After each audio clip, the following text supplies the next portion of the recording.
Hello ladies and gentlemen, and welcome back to Pikmin 2. In the last episode we went to the very bottom of the Cavern of Chaos and fought the segmented Crobster. This episode we've actually got still 3/4 of a day left in the Wistful Wild, so we're going to do some exploration here and some gathering. So I'm going to return everyone to their onions, just because a lot of these Pikmin, there were incidents with puffy blowhogs, and most of these Pikmin are now no longer flowered appropriately. Most of them are leafed. So I am going to withdraw everyone again to make sure that everyone is as flowered as can be. So, specifically, I want... Let's put these blues back in. I want 50 blue Pikmin. And I want 50 yellow Pikmin. Right, if we need it, there actually is a way to flower these. We don't need it, excellent, because there's like a slap point here relatively easily. Is that Groink kicking around? I can hear Groink feet somewhere, but he doesn't seem to be too close by, so we'll say that's someone else's problem. Right, I'm going to separate these guys out now. I can definitely hear him plapping around. Oh, there he is, the fuck. Oh, I hate that Groink so much. You know what? Fuck it. I'm just going to avoid myself any grief by just burp him right now and just have him killed immediately here in front of everyone. I don't want to have to do any of that. Bother with taking his corpse back. Do him in. Wonderful. He's not my problem anymore. So, I want to take the blues intentionally because we have a gate to bring down here. But first we also have a Hermit Crawmad to bring down. So, let's lure it out. You know how it goes. And then quickly beat up his ass. Hey, and again. Cool, there we go. And let's slap these guys on the gate. Basically, you can't get through into that area. That's like a drop-downy bit. So I'll put these guys on the gates. And then... what should I do with these yellows in the meantime? I guess I can't really do anything. There's an area up there we can technically explore, but it's just not really worthwhile. I guess I'll take out this snitch bug. He might prove irritating. Actually, he will probably prove irritating later. And I've got yellows, which are perfect things for taking on a swooping snitch bug, so... Also, here's a fun fact for you. The 4 areas, you may have realised this yourself, but the 4 areas of Pikmin 3... Pikmin 2 even, represent the 4 seasons. The Valley of Repose, of course, for winter. The... Awakening Wood for spring, the Perplexing Pool for summer, and probably my favourite, at least visually, the Wistful Wild for autumn. The Wistful Wild is difficult, don't get me wrong. Its surface treasures are tough and its caves are brutal. But it's very pretty looking, I'll certainly give it that. And it's got really nice music, which I'll let play a little.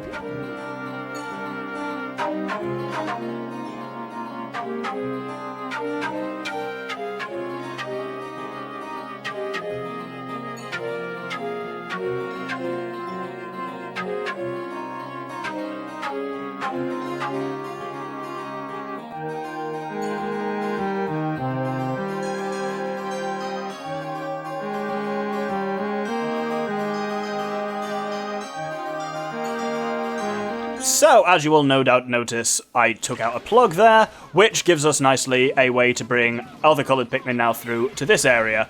There is, of course, a blowhog here. It still annoys me that they can walk into water. That just doesn't quite seem fair to me. But let's focus on killing it. Cool. Right. President with the yellows is our goal here. This is a nice area here, so this is where you land in the final trial. In Pikmin 2, is Pikmin 1, this is kind of based on. And you've got 3... not candy pop buds, burgeoning spider... Oh, you bastards. 3 burgeoning spiderworts there, which produce berries if needed. But for now, that is not my goal, and I've only got half a day to work on this shit anyway. So, let's set them to work. That's why I needed yellows, set them to work on that electric gate. In the meantime, got some business for the blues. So, I want to take out this guy, because there's a treasure back there, and we might have a bad time bringing it back if there's bollocks in the way. Not going to bother taking back any of these good one. Those corpses, because our Pikmin numbers are just pretty good. All those pork corpses, I think I said. There were lots of sounds in there, and none of them were right. But we have business over here that we need blues for in the meantime as well, so at least it gives me something to do while I'm knocking down that gate. So, 3 Bulborbs here. 3 Bulborbs. After the, like, 50 I took down in the Cavern of Chaos, these are nothing. So let's get rid of them, and we, of course, need blues here for going underwater. I'm going to very carefully take on this, what's it called? Yellow Woollyhop, whistle back, throw on again, repeat. I got this down! Yeah! And whistle back, throw on. Oh, it's satisfying, actually, when you get combat down with those bastards. Then up here we've got a few more things to take on. We have a cloaking baronet, which hopefully we can just swarm everyone on and kill before it can do too much damage. There we go, perfect. And that fiery blowhog has wandered into the water. That's not the be-all and end-all you'd think it would be, though. Pikmin, apparently, whistling stops Pikmin being on fire. Water? No. Why would that have a similar effect? It's bullshit is what it is. But everyone's dead here now, and let's set Pikmin working on this bridge. In the meantime, I heard my favourite sound over there with the president, which means this door is open here. We have a regular, not decorated, just a standard armoured cannon beetle larva here, who I'm going to try and take out relatively painlessly. Oh, no! No, I did not take him out painlessly. That sounded like, we lost a couple of yellows. Not terrible. Well, let's get the Conifer Spire moving back again, and... Oh, that's the other thing down. Excellent. Let's get all of this moving back towards base. Why not? I just lost some yellows there, so at least there I can build up some numbers a bit better. Right, what do I want to do now? Not got a huge amount of time left, but with everything moving back, let's return both of my captains to base. What's the best way of doing this? I guess I want whites for that gate. Cool, yep. So, while the yellows are bringing stuff back, I need to head back to base and swap these blues out for as many whites as I can. Now, I've actually not got a colossal number of white Pikmin, but I've got enough, at least, to get this job going. So all my yellow stuff is coming back, which is nice. Where's the actual treasure? Yeah, that's what really matters. But those white numbers will be yellow numbers. There we go. Colors. Not as easy as you might think. So let us start this gate knocking down. It'll be a bit irritating to get to that gate later on because it's a black gate and you can only take it on with white because it's got poison on it. Which is a slightly shitey move. It's like one of those things like the Doomsday Apparatus that just will take a lot of time to deal with, so that can be a problem for next episode. Maybe I'll get it down by the end of this episode. Anyway, I'm just going to chaperone the rest of the yellow stuff coming back until the treasure gets here. Wonderful! This pine cone for 15 quid is the Conifer Spire, which is a really good name as well. Have I got enough time to bother with other stuff? Yeah, I have, why not? Let's bring this back. Let's put these guys away for now. And then these guys are... Oh, I don't quite go in, for fuck's sake. Come on, there we go. I was trying to be too clever for me, I'm good there. Slap those in there. And I'm going to bring out purples. We have quite a lot of purples, actually. Because we got some fighting to do. Let's bring out 40 purples. Wonderful. How are they getting on with that gate? Actually, they're making decent progress. Might have it done by the end of the day. Not that it matters for today, but hey, it will make tomorrow easier. Obviously, because we've got every other treasure in the game, the rest of the game is now going to be spent in the Wistful Wild. We've got Louis to find, remember. The fucker's out here somewhere, and presumably not having a particularly great time of it, because we've basically just ditched him for a treasure hunt, so hopefully he'll turn up before long, you know. Well, even when they're flowered, luring this many purples is an irritant. And I want to leave Olimar there with those guys because I want to make sure they can take out the poison things, but not get into a fight with those orange bulbulbs even, because that is not good. There's a poison gate down there as well, but we'll deal with that a little later. And here is the landing site so this was from the very beginning of Pikmin 1. This was actually where you crashed in the impact sites. Basically, this level is kind of it's a mashup of the impact site and final trial, which is kind of cool to see. I'm cleverly avoiding being withered here, which is quite good. And basically, there is a treasure around here. As you can see, the thing is responding. There are 3 creeping chrysanthemums here. One of them contains a treasure, and we ain't going to have time to get that treasure entirely, but I will have time to kill the creeping chrysanthemums, which will still be dead tomorrow morning, which will make getting this treasure much easier. By the sounds of it, we've got a couple of things. We've got there's to be aware of a cave up there. Oh, we're not going to be able to fight these entirely. Right, let's just kill that one. Cool. I mean, the treasure actually, I think, has been released. Yeah, but we can't quite see it. Cool, so that's 40 with them, then 35 with them. Cool, we've opened up a decent amount of space. So let's just preempt this and go to sunset. I'm curious to see as well what the total Pikmin numbers were from change from today as well, because this is the same day that we did all the stuff in the Cavern of Chaos. So I'm curious to see what my net gain and losses from today were. First off, for a first day in the Wistful Wild, we gathered an absolute shit ton of money. 5,201 Pocos, over a quarter of everything we got so far we got today.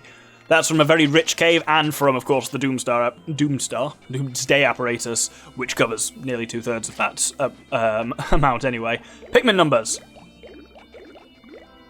Wow, we actually gained 2 purples, so we lost, what, 15 reds? Everyone else we've actually profited in? Oh, and are white.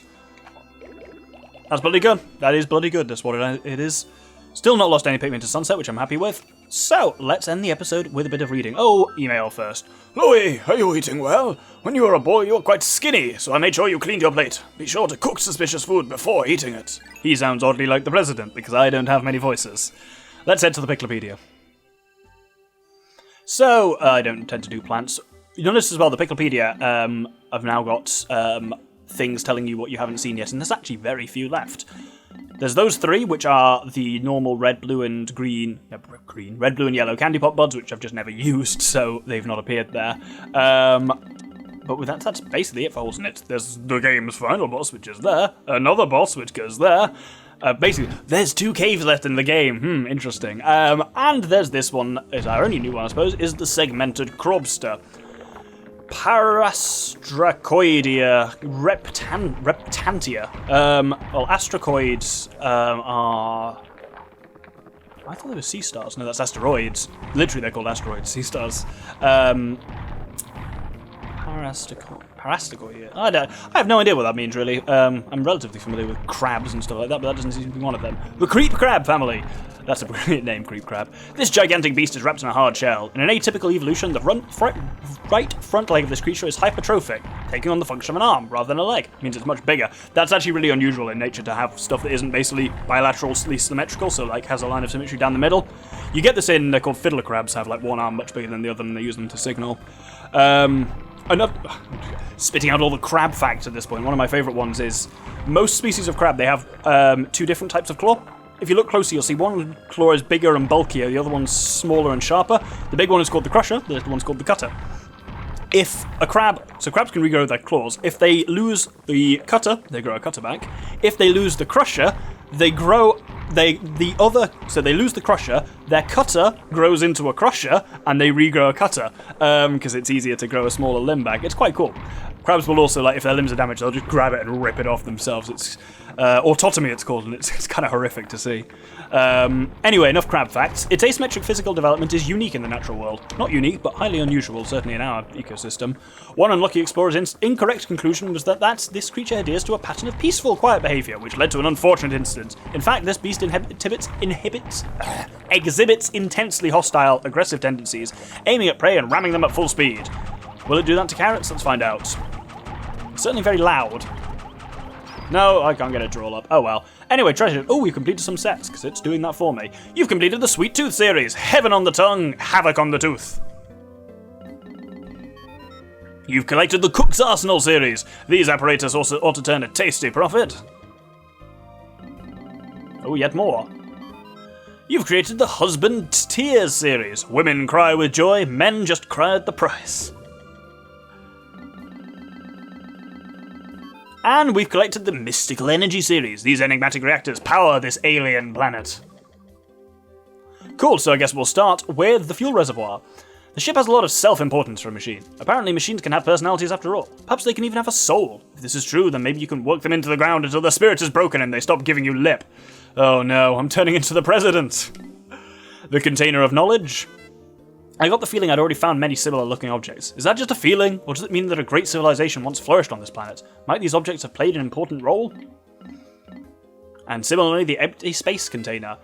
When all these containers pile up inside my ship, I start to wonder, would I be better off working as a treasure hunter, or stay in the transportation business as always? No, as you notice here, the Explorer's Friends series is complete, which is why I've got no more actual power-ups to gain. Here, the potato, child of the earth. Today, buried deep in a hole, I found a vegetable I'd never seen before. Are potatoes vegetables? I guess they are. They're a whole weird thing, because potatoes keep growing once they're even removed from the ground. Like, you can plant a potato and you'll grow more potatoes, whereas most other vegetables, you cut something off them, but the potato is the root thing of the entire plant. They just send shoots up from there. They're a tuber, I think is the technical term. This dark-dwelling vegetable stores all types of nutritious energy in its roots. Also true, potatoes are one of very few... I'm full of this shit facts today. Potatoes are one of very few foods, apparently, that you can completely live off, as in they contain all the nutrition you need. Until something happens to the potatoes, which then is... Historically, that's been caused bad times for the Irish, at least, certainly. The ship named it the Child of the Earth, and I think it's fitting. I agree. The infernal vegetable. According to the ship's analysis, this gourd contains extremely bitter seeds. However, this analysis was done by a machine, so I'm not completely convinced. Normally I wouldn't mind trying it myself, but I haven't been feeling well since I ate that toxic berry. The grow shroom. According to the ship's analysis, you'll grow into a giant if you eat one of these. Hehehe, Mario reference. I'd like to field test one of these babies. I wonder what would happen if I fed one to a purple Pikmin. Giant Pikmin. The Conifer Spire. I've paid off all the company's debts, but I find myself returning to this planet yet again. This time I must find and rescue Louis. I've been scouring the wilderness we landed on. As I scour this region, I can't help but feel lonely for my faithful sidekick, even if all he does is eat all the ship's onboard snacks. Because of my loneliness, I've dubbed this rough region the Wistful Wild. Dubbed this rough region the Wistful Wild. That's a challenge. The Impenetrable Cookie. As I grow older, I've observed that I'm becoming crankier. Today I flew off the handle over a trifling matter. Ugh, I feel like such a fool. I must learn to control my cantankerous temper. I can't allow my bad attitude to erode teamwork on this vital mission. The Enamel Buster. If we sold a snack like this on Hocketate, everyone would get addicted to it. I should probably feel bad about making everyone on my planet fat, but as the ship is always saying, business is business. That can't be it. Oh no, here we go. The Princess Pearl. Salvaging this treasure was a dangerous and difficult task. I found it deep in the bowels of a definitely dank, predator-infested cavern. My only hope of surviving was to strategically use all 5 colours of Pikmin. And that is true, actually. Yeah, you do use all 5 pretty regularly throughout that cave. It's a good test of it. I do like the Cavern of Chaos. It's mad, don't get me wrong. I mean, the name is deeply appropriate, but it's good fun. The Essence of Despair. I'm captivated by this treasure's unique glimmer. I found it in a breathtaking complex of caverns. I'm glad to see I'm already enjoying the fruits of my labour. The Frosty Bauble. I get really scared when women get angry with me. Wives and daughters have sinister ways to get back at forgetful fathers. The Gemstar Wife. These parts join together to form an elegant treasure. Naturally, seeing the two separated makes me sad. I suppose what really makes me sad is the fact that I'm separated from my family. The Mirth Sphere. My investigation has concluded that this object embodies the spirit of comedy. But when it comes to humour, not even this item can stand up to my unrivaled powers of hilarity. Ugh, too bad the president doesn't appreciate my comedic genius. The Maternal Sculpture. This shape resembles a mammal appendage, see right there, but I have no idea what it actually does. It's dripping with what can only be described as beast drool. Ugh. I can't blame the ship for not wanting to touch it. I don't want to touch it either. But I've got a duty to my mission, and sometimes the captain has to take one for the team. Moving from disturbing to disturbing, the Silencer. The ship is noisy, but nothing compares to the boss's inane chatter. Blah, blah, blah. It never ends. You can learn a lot from this noiseless, disembodied head. Fucking hell. Louis' quiet nature was hard to adjust to, but now I've grown to appreciate the peace and quiet. The Wiggle Noggin. I have a confession to make. I've become enamoured with this object. I know I shouldn't fall for company property, but I can't suppress these feelings forever. And the ever-important Doomsday Apparatus. Perplexing mysteries are often solved in unexpected ways. While I was studying this item earlier today, I was astounded at its unbelievable bulk. It was so heavy, I would never have been able to move it without my burly purple Pikmin. Later analysis indicated that this thing is in fact some kind of heavy artillery. Oh, that's quite good, and I think that's it. Excellent, so thank you very much for watching. This has been Pikmin 2. We've explored the Cavern of Chaos and the Wistful Wild. We've completed the Cavern of Chaos, no less. Next episode, we'll be diving back into the Wistful Wild to one of the other caves down there. I believe it'll be the Hole of Heroes next, which is an interesting cave. It's got a nice twist to it. So I hope you'll join me then. Thank you very much, and good day.